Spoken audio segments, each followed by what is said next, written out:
Vous êtes toujours sur la radio nationale du Mali. Dans un instant, la première édition de Mali Actualité.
Vous êtes à l'écoute de l'ORTM, merci de nous rejoindre. Il est 7h à Koutiala, Katis, la même heure partout au Mali.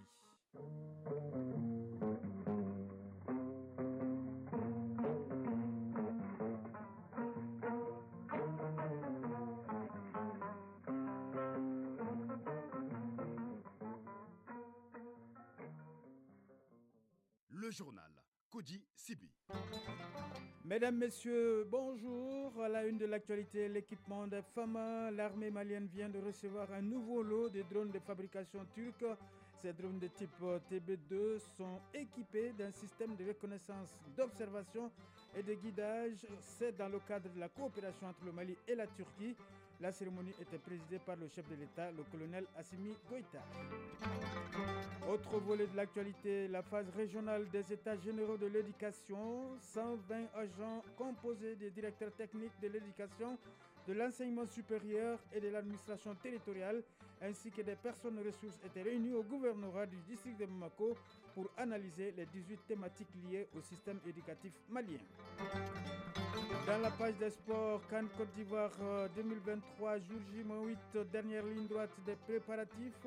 Les Aigles jouent en amical ce samedi au stade du 26 mars contre la Guinée-Bissau, coup d'envoi 19h.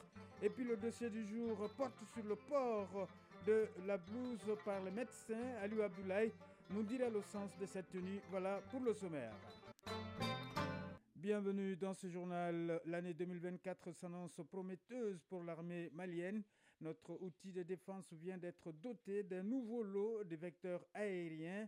Il s'agit des drones d'attaque du type TB2 de fabrication turque munis d'un système de reconnaissance, d'observation et de guidage.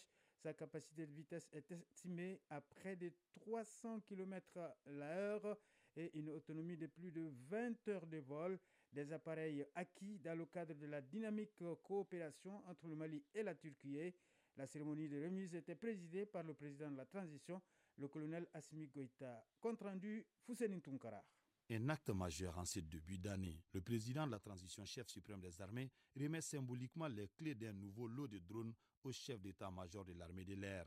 La remise a été suivie d'une visite guidée qui nous a permis de connaître les performances de cet appareil volant. D'abord, il est perçu comme le drone armé le plus efficace de sa catégorie. Ces drones d'attaque de type TBD de fabrication turque sont pourvus d'un système de reconnaissance, d'observation, de guidage et de frappe. Sa capacité de vitesse est estimée à près de 300 km/h, avec une autonomie de plus de 27 heures de vol.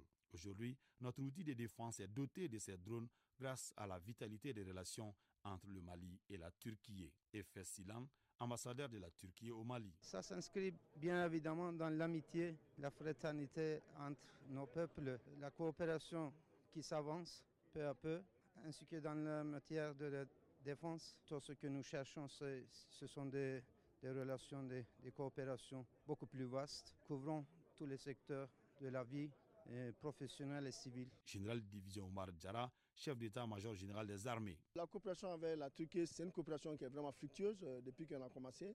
On a vu il y a beaucoup d'acquisitions qui ont été faites. D'autres appuis supplémentaires en termes de moyens aériens, en termes de moyens tirés seront toujours les bienvenus et nous conforterons dans la mission que nous sommes en train d'exécuter. La hiérarchie militaire est confortée dans son choix de mettre en avant l'acquisition d'équipements de défense par les populations. Cette fascination du public est mise en évidence quotidiennement par la télévision nationale. Général Alouboui Diarra, chef d'état-major de l'armée de l'air. Regardez au journal de l'ORTM un reportage très intéressant sur l'impact des vecteurs aériens dans la guerre contre le terrorisme. Il montrait la perception qu'ont les Maliens de l'action des drones et leur rôle dans la montée en puissance des forces armées maliennes et la dynamique positive enclenchée depuis 3 ans. Le reportage m'a intéressé car au-delà de son aspect anodin, il m'a semblé révéler quelques aspects très importants sur l'utilisation opérationnelle de ces appareils. Aspects qui méritent quelques orientations de l'institution militaire à l'intention du grand public pour mettre en perspective les avancées extraordinaires effectuées dans tous les domaines. Dans son intervention, le ministre de la Défense et des anciens combattants a d'abord rappelé les efforts déjà consentis dans la mise en œuvre du plan de montée en puissance des FAMA. Colonel Sadio Kamara, ministre de la Défense et des anciens combattants. Monsieur le Président de la Transition, vous nous avez doté des équipements les plus sophistiqués, des armements et des équipements individuels aux véhicules de combat terrestres, aux radars de surveillance de l'espace aérien, aux avions de chasse, aux hélicoptères de combat et de manœuvre, aux drones de reconnaissance et d'attaque. Vous nous avez donné des infrastructures et des meilleures conditions de vie et de travail. À la lumière de tous les mécanismes objectifs de suivi et évaluation, et surtout en écoutant le peuple pour lequel nous nous battons, nous pouvons dire avec modestie et fierté que nous avançons dans la bonne direction. Cette avancée notoire sur le terrain n'empêche le ministre Sadio Kamara, au nom des plus hautes autorités de la transition, de tendre la main aux égarés. Je réitère cet appel lancé à plusieurs reprises à nos frères égarés de rejoindre la République et le processus de paix intermalien. Cette volonté de paix sincère n'est pas une faiblesse, c'est une nécessité pour notre pays, pour le vivre ensemble. L'alternative à la paix, c'est malheureusement la continuation de la guerre. Je tiens donc à réaffirmer avec fermeté aux ennemis de la paix qui ne connaîtront pas le repos dans leurs grottes et sur notre patrie et nous les enverrons vers le repos éternel pour le salut de notre peuple. Le chef suprême des armées, le premier ministre et les membres du gouvernement ont apprécié une manœuvre au sol du drone TBD avant de quitter le pavillon présidentiel de l'aéroport président Modibo Keïta, Sénou. Sur un autre plan, en phase régionale des États généraux de l'éducation, 120 agents composés des directeurs techniques de l'éducation, de l'enseignement supérieur, de l'administration territoriale et des personnes ressources participent aux échanges au gouvernorat du district de Bamako. L'analyse des 18 thématiques doit leur permettre de relever les nombreux défis qui se posent au système éducatif malien. L'atelier régional se tient au gouvernorat du district de Bamako. Le compte-rendu de Fademba Keïta. Organisé simultanément dans toutes les capitales régionales du pays, dans les ambassades et consulats, l'atelier du district de Bamako prépare la phase nationale des États généraux de l'éducation. Les groupes de réflexion constitués et pilotés par des experts facilitateurs vont échanger sur la soixantaine de questionnaires assortis de 18 thématiques minutieusement choisies par la commission d'organisation des 10 États généraux. Kouniba Traoré, Direction générale de l'enseignement supérieur et de la recherche scientifique, facilitateur. Nous allons essayer, n'est-ce pas, de travailler sur 18 thématiques. 18 thématiques composées de questions qui concernent, n'est-ce pas, tous les ordres. Les thématiques en rapport avec les grandes orientations de l'éducation, les thématiques sur le préscolaire, du fondamental jusqu'au supérieur. Alors tous les secteurs sont abordés. Une analyse judicieuse des idéal que s'est fixé le gouvernement de la transition, à savoir la refondation totale de notre système éducatif, soit atteinte. Dieudonné Sagara, directeur de cabinet du gouverneur du CID Bamako. Les présentes assises des États généraux de l'éducation visent essentiellement à définir des orientations précises pour la refondation du système éducatif malien en cohérence avec les valeurs culturelles et les besoins de développement socio-économique du pays. De façon spécifique, elles permettront, entre autres, d'établir un diagnostic clair et objectif des dysfonctionnements et malaises persistants du système éducatif malien. Tous les secteurs sont à réétudier et à revaloriser. Adéquation, formation, emploi dans l'enseignement professionnel, Quelle place accorder aux écoles privées dans le système éducatif malien? Revoir le système LMD au niveau de l'enseignement supérieur, les défis de financement, d'insuffisance en nombre de chercheurs et d'infrastructures, l'application stricte des textes et règlements, l'orientation progressive des filles vers les séries sciences biologiques expérimentales et exactes, entre autres. En somme, les conclusions, synthèses et recommandations des phases régionales restent impératives pour la réussite de la phase nationale des États généraux de l'éducation prévue à Bamako du 16 au 19 janvier 2024. Radio Mali à Bamako et environ, 92 MHz en FM pour la chaîne nationale et 95.2 MHz en FM pour la chaîne 2. On en vient au dossier du jour. Dans les structures hospitalières, tout comme les CESCOM ou dans les centres de santé de référence CRF, le personnel soignant, médecins, infirmiers ou aides-soignants portent des blouses. Ces blouses sont d'une importance capitale dans la protection contre les maladies. Aussi, au-delà, chaque corps médical a une blouse propre à lui et la multiplicité des couleurs exprime un symbole, une confiance, une identité dans le milieu médical. Quel rôle joue la blouse et pourquoi la multiplicité des couleurs? Aliou Abdoulaye Touré tente de répondre à ces questions suivant son dossier. Quand on franchit un centre hospitalier, pas besoin de se poser 1001 questions. Le personnel soignant s'identifie très facilement par les blouses qu'il porte. Ces blouses représentent un symbole, comme nous l'explique Mohamed Kassoum Diré, un praticien hospitalier au CHU Gabriel Touré. Une blouse, c'est le symbole de la pureté, de la paix et de la bonté. Et c'est ce qui caractérise le médecin et, de forme générale, l'agent de santé. Si vous partez voir un médecin et que sa blouse soit sale, déjà automatiquement, le patient a déjà une impression sur le médecin. Mais si tu pars voir un médecin avec une blouse, ce médecin même est propre comme la blouse, déjà, ça vous donne une confiance. La blouse est une tenue que les agents de santé, médecins, infirmiers ou même aides-soignants portent pour mener leurs activités de soins.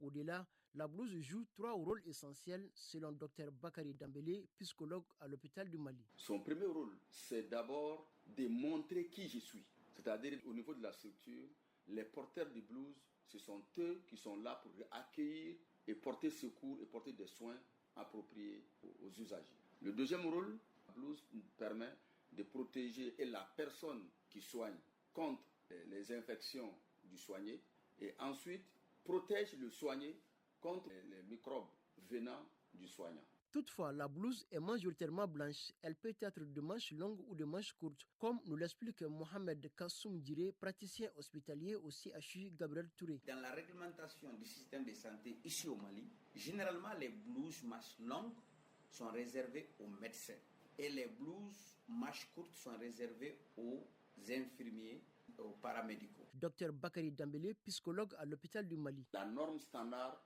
voudrait que ce soit médecin manches longues, blouse blanche, et blouse blanche, manche courte pour les infirmiers. Derrière ces blouses se cache une histoire, l'histoire qui se confond avec celle des soins qui remonte à 1820. Dr Bakary Dambélé est psychologue à l'hôpital du Mali. La blouse est venue de l'église à l'époque parce que Florent Nantigel était une nonne sœur. Et à la guerre de Crimée vers les années 1822, elle a été voir les responsables dignitaires religieux pour demander à ce qu'on lui donne des équipes pour venir en aide aux blessés sur le front de Crimée. De l'église, elles sont venues sur le champ de bataille la nuit pour essayer de voir entre les blessés ce qu'on peut sauver. Donc c'est comme cela, dès que la guerre a pris fin, les autorités ont décidé que à chaque fois qu'il y ait des sinistres ou un conflit ou une catastrophe naturelle, que ces gens-là interviennent. Mohamed Kassoum Diré est praticien hospitalier au CHU Gabriel Touré. Ces dames, les nonnes, portaient des habits pour se protéger, pour protéger le malade. Parce que rappelez-vous qu'entre médecin et le malade, il y a toujours ce qu'on appelle une confiance, une relation médecin-patient. Mais cela doit aller avec des principes et des normes qu'on appelle les normes de barrières de défense. Quant au choix des couleurs, il rime avec l'histoire de la blouse. Autrement dit, chaque catégorie d'agents a une blouse spécifique. comme le souligne Dr Bakary Dambélé, psychologue à l'hôpital du Mali. Pour les sages-femmes, vous allez remarquer que les sages-femmes ont les blouses roses tout simplement parce que c'est la couleur de leur bébé et parce qu'elles travaillent avec le sang. Avec l'accouchement, le sang peut entacher. Si c'est la blouse blanche, elle est très désagréable à voir. Donc du coup, c'est ce qui est adapté à la sage-femme et l'ordre des sages-femmes en a fait comme propriété privée. Mohamed Kassoum Diré, praticien hospitalier au CHU Gabriel Touré. Au bloc opératoire, comme moi je suis chirurgien, généralement nos deux couleurs préférées, c'est la couleur verte et la couleur bleue, principalement la couleur verte. Tu vas voir, tous les chirurgiens s'habillent en vert parce que le vert symbolise quoi? La paix, la nature. Vous allez voir au bloc opératoire, tout est silencieux. C'est ça la réalité des couleurs. Quant au temps d'usage d'une blouse, il y a de 24 heures pour des questions d'hygiène. On doit beaucoup enseigner ça aux élèves depuis la première année médecine. Malheureusement, tu vas voir des blouses, les gens les utilisent plusieurs fois. Sinon, surtout chez nous les chirurgiens, c'est usage unique. Si c'est les blouses coton usable, on les amène en stérilisation à la bianderie. C'est lavé, c'est stérilisé et c'est ramène au bloc. Maintenant, les blouses que nous utilisons à l'hôpital, mais on ne doit pas amener ces blouses à la maison, parce qu'on amène les germes à la maison. À la question de savoir s'il existe une blouse noire, la réponse est négative, car la couleur noire, selon les professionnels de la santé, symbolise la mort. Qu'à cela ne tienne, porter la blouse est à la fois une nécessité pour le corps médical, mais aussi une lourde responsabilité.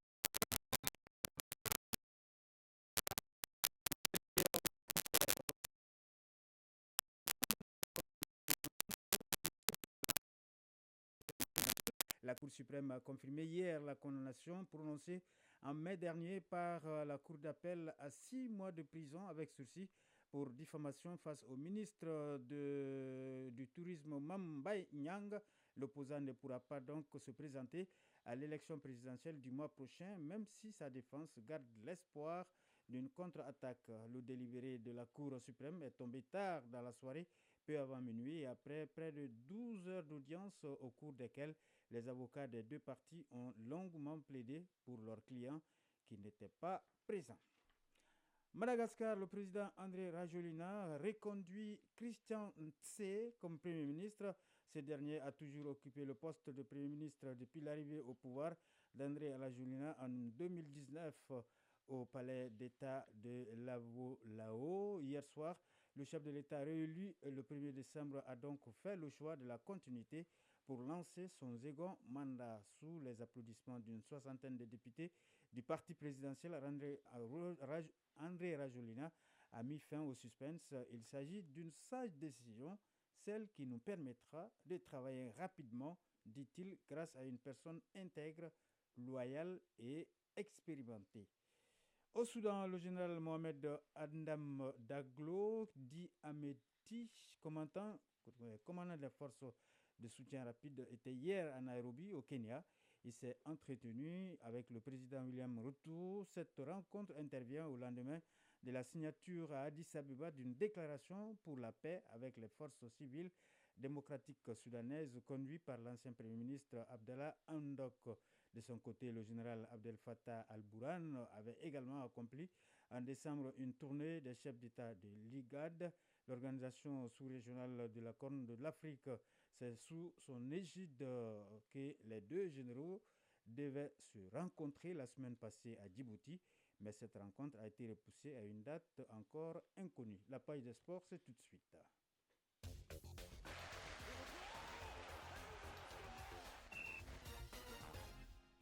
La Fédération malienne de football et l'INJS viennent de signer une convention en vue de la formation dans plusieurs domaines. En ce qui concerne la CAN Côte d'Ivoire 2023, le Mali continue sa préparation. À cet effet, les Aigles jouent demain en amical contre la Guinée-Bissau. Le coup d'envoi 19h. Le résumé de l'actualité sportive avec Isaac Tienou. Les Aigles du Mali sont en pleine préparation pour la CAN en Côte d'Ivoire. Le sélectionneur Eric Sekouchel et ses hommes répètent leur gamme à Kabbalah. Le Mali jouera un ultime match de préparation ce samedi face à la Guinée-Bissau au stade du 26 mars.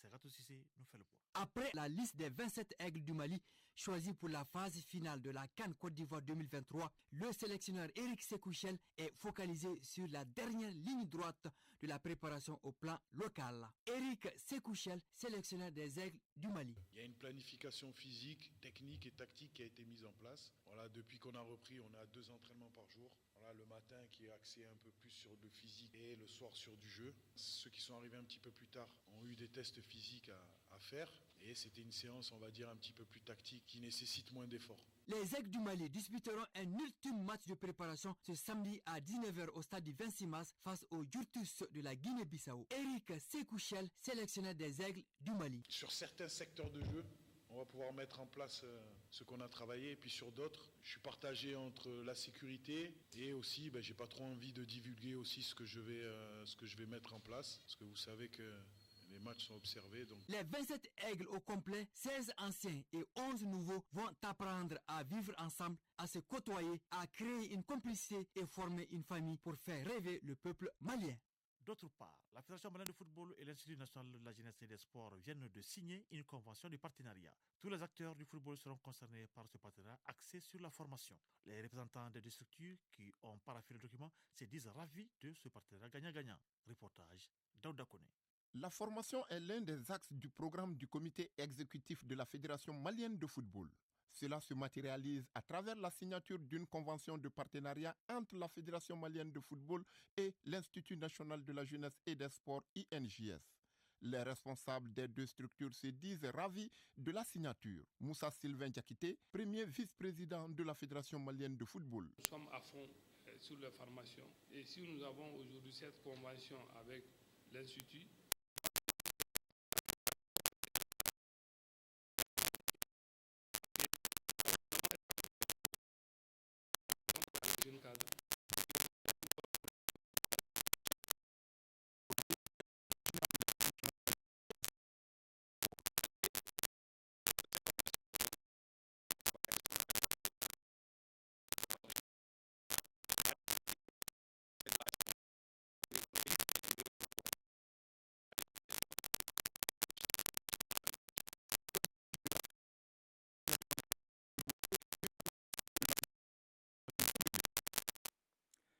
Voilà, c'est donc la fin de ce journal.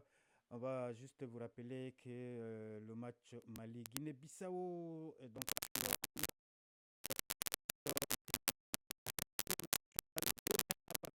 est juste en faveur à l'hôtel de l'Amitié. Merci de nous avoir suivis. Mise en onde Alou Koulibaly, présentation Koji Sibi. Merci au rédacteur en chef Bourama Traoré qui m'a aidé à préparer ce journal. Cheikh Oumar Traoré pour la mise en ligne. Nous vous souhaitons passer une excellente journée de vendredi en compagnie de nos programmes.